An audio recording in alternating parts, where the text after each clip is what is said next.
Axel de Tarlé, le président Nicolas Sarkozy. Oui, on vous dit président encore. Hein. Quand on est président une fois, on est président à vie. En tout cas, je peux vous appeler comme ça. Il est avec nous, il vous écoute. Je pense que ça va vous intéresser.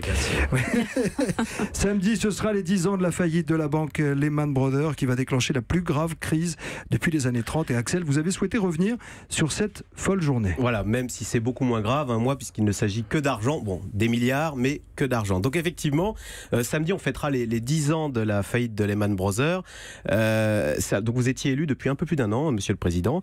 Et à l'époque, dans les rédactions, je dois avouer on avait un peu de mal à comprendre ce qui se passait ce lundi matin, 15 septembre, quand on apprenait Lehman Brothers fait faillite. On savait à peine ce que c'était que Lehman Brothers. C'était la crise des subprimes, un mot un peu mystérieux. Alors, bon, maintenant, on sait ce que ça veut dire. Un subprime, ce sont des emprunts immobiliers accordés non pas à des clients prime, c'est-à-dire les meilleurs, mais subprime, c'est-à-dire en dessous des meilleurs. En gros, on prêtait de l'argent à des clients fauchés qui pouvaient et qui n'ont donc jamais remboursé. Et c'est ainsi que la banque Lehman Brothers, ce 15 septembre 2008, a fait faillite, ce qui provoquera une grave crise derrière. Mais à l'époque, on avait beaucoup de mal à mesurer les répercussions et ce que ça impliquait. Et pour illustrer ça, j'ai retrouvé le Nicolas Canteloup de l'époque. Donc c'était Nicolas Canteloup imitant Jean-Pierre Elkabbach qui recevait ce jour-ci Christine Lagarde, qui était votre ministre de l'économie. Il était tout en ironie, Nicolas Canteloup, enfin la voix de Jean-Pierre Elkabbach. On écoute cet extrait. La nouvelle qui passionne les Français ce matin, c'est la faillite de la banque Lehman Brothers. C'est un choc aux États-Unis. Je reçois Christine Lagarde, répondait. Oui, tout à fait. Jean-Pierre Elkabbach j'ajoute que Prudent Factor n'aura pas à financer le déficit d'Absolute Brothers. Mais j'ajoute que la bonne nouvelle, c'est que Merrill Lynch fusionnera certainement avec Bank of America. C'est un petit peu compliqué, j'en conviens, pour tous les cons qui nous écoutent. Voilà, sauf que cette faillite de Lehman Brothers, elle va mettre au tapis toutes les banques. Et ce qu'on ne mesurait pas à l'époque, c'est que les banques, c'est essentiel. Un, elles financent les entreprises, plus de banques, donc plus d'argent pour les entreprises. Et puis deux, dans les banques, on a les économies des ménages. Donc on a nos économies. Donc on voit bien l'enjeu stratégique. Et du coup, Monsieur le Président, Monsieur Sarkozy, avec le recul, j'ai deux petites questions à vous poser.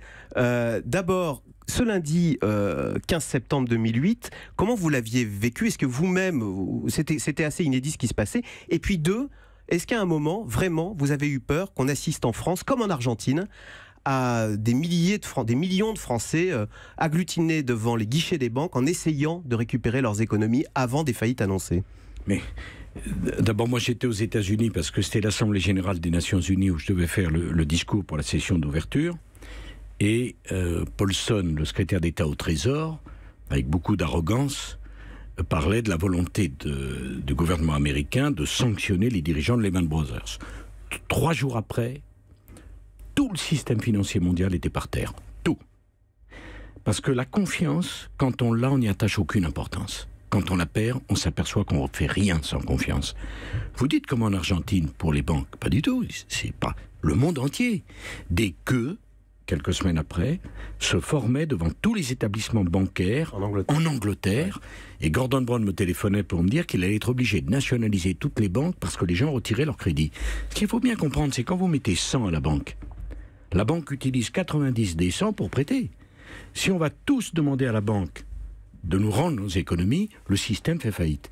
Donc on est passé à un demi-doigt d'une catastrophe sans précédent. Merci beaucoup, Monsieur Sarkozy, d'avoir été avec nous. Merci Axel de Tarlé pour ces explications.